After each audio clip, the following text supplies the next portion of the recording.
దేవునికి స్తోత్రములు. మరోసారి దేవుని వాక్యాన్ని ధ్యానించటకు దేవుడు మనకిచ్చిన శ్రేష్టమైన విలువైన దేవుని సన్నిధి కొరికే దేవుని స్తుతిద్దాం. ఈ సమయం ముందు మరోసారి దేవుని యొక్క వాక్యం ధ్యానం చేసుకుందాం.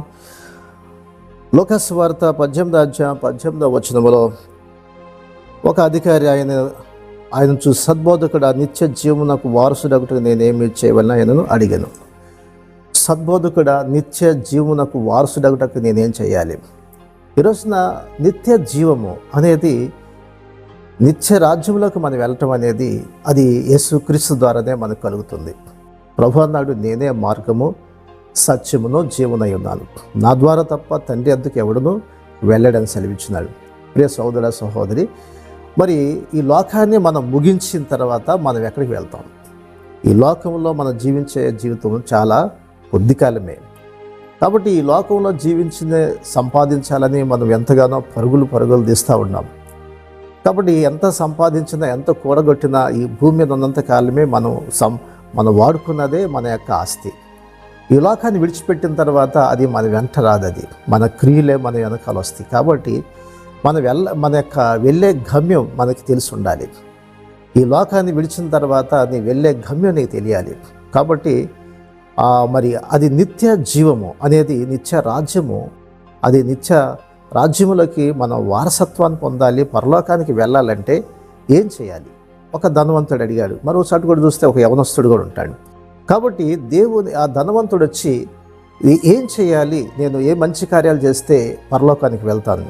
ఈరోజు చాలామంది జీవితాల్లో చూస్తుంటే మంచి కార్యాలు చేస్తే పరలోకానికి వెళ్తాము, లేకపోతే పుణ్యకార్యాలు చేస్తే మనకి మోక్షం దొరికిద్దని అన్నదానాలు, అలాగే మరి వస్త్రదానాలు చేస్తూ ఉంటారు. కాబట్టి ఇవన్నీ కూడా మంచి క్రియలే, కానీ మన మంచి క్రియల ద్వారా మనం పరలోకానికి మనం వెళ్ళాము. కాబట్టి మన యొక్క జీవితంలో మన యొక్క ప్రభు రాజ్యంలోకి వెళ్ళాలంటే ఈ మంచి కార్యాల ద్వారా మనం పరలోకానికి చేరలేము. కాబట్టి దేవుని దృష్టిలో ఈ భూమి మీద మనం చేసే మంచి కార్యాలన్నీ కూడా ఒక మురిగుడ్డలాగా ఉన్నాయంట.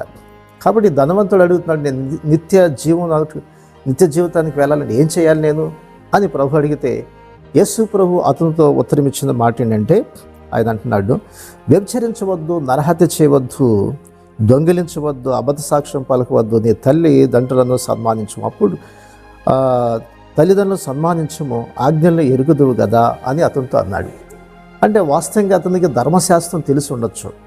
ప్రభు ఆ మాట చెప్పాడంటే, నీకు ధర్మశాస్త్రం తెలుసు కదా అంటే, ఆల్రెడీ నీకు వాక్యం తెలుసు కదా. ఆ వాక్యం ఏం చెప్తుందంటే, నరహత్య చేయవద్దు, వ్యభిచరించవద్దు, దొంగిలించవద్దు, అబద్ధ సాక్ష్యం పలకవద్దు, నీ తల్లిదండ్రులను సన్మానించము.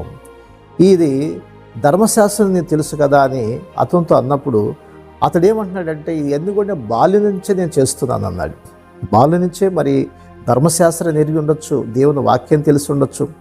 ఈరోజున నీకు చిన్నప్పటి నుంచే సండే స్కూల్ నుంచే దేవుని వాక్యం తెలిసి ఉండొచ్చు, నీకు బోధకుల ద్వారా దేవుని వాక్యాన్ని వినుండొచ్చు.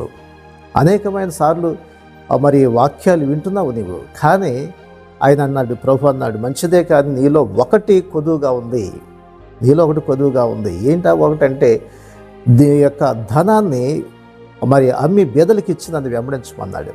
అంటే ధనవంతుడికి ధనం మీద చాలా మనసు ఉంది. అందుకే అంటాడు, నీ ధనం ఎక్కడ ఉంటుందో నీ మనసు కూడా అక్కడే ఉంటుంది అన్నాడు. కాబట్టి ధన అనేది ఒక అపేక్ష. ఈ ధనవంతుడికి ఒక కొదువు ఉందన్నాడు ప్రభు. అన్నీ బాగానే ఉంటాయి. ఈ రోజున నీవు చాలా మంచి వ్యక్తిగానే ఉంటున్నావు, సమాజంలో గౌరవంగా బ్రతకాలని చాలా మంచి క్రియలు చేస్తున్నావు, మా మనుషుల దృష్టిలో మరి మంచివాడిగా అనిపించుకుంటున్నావు. కాబట్టి మంచివాడిని అనుకుంటున్నంత మాత్రాన పరలోకానికి వెళ్ళావు. కాబట్టి నీలో ఉన్న లోపము, నీలో ఉన్నటువంటి పాపం ఏదైతే ఉందో దాన్ని దేవుడు విడిచిపెట్టమన్నాడు. ఇతరులో ఏముందంటే ధనం ఉంది.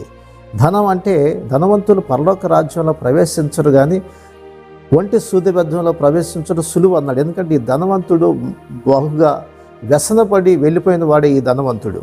ఆ మాట చెప్పినందుకు నీలో కొదువుగా ఉందంటే దాన్ని వదిలిపెట్టి ఆ ధనాన్ని విడిచిపెట్టలేక వ్యసనపడుతూ వెళ్ళిపోయాడు. అంటే ధనవంతులు పరలోక రాజ్యంలో ప్రవేశించడం చాలా దుర్లభం అన్నాడు. అయితే ఎవరు పరలోకానికి వెళ్తారంటే, ఇది మనుషులకు అసాధ్యమే కానీ దేవునికి సమస్తము సాధ్యం అన్నాడు. మరి ఎంతోమంది భక్తులు ధనవంతులు ఉన్నారు. మరి యోబు ఎంతో ధనవంతుడు, అయినా భక్తిపరుడిగా ఉన్నాడు, యథార్థవంతుడిగా నీతిమంతుడిగా ఉన్నాడు.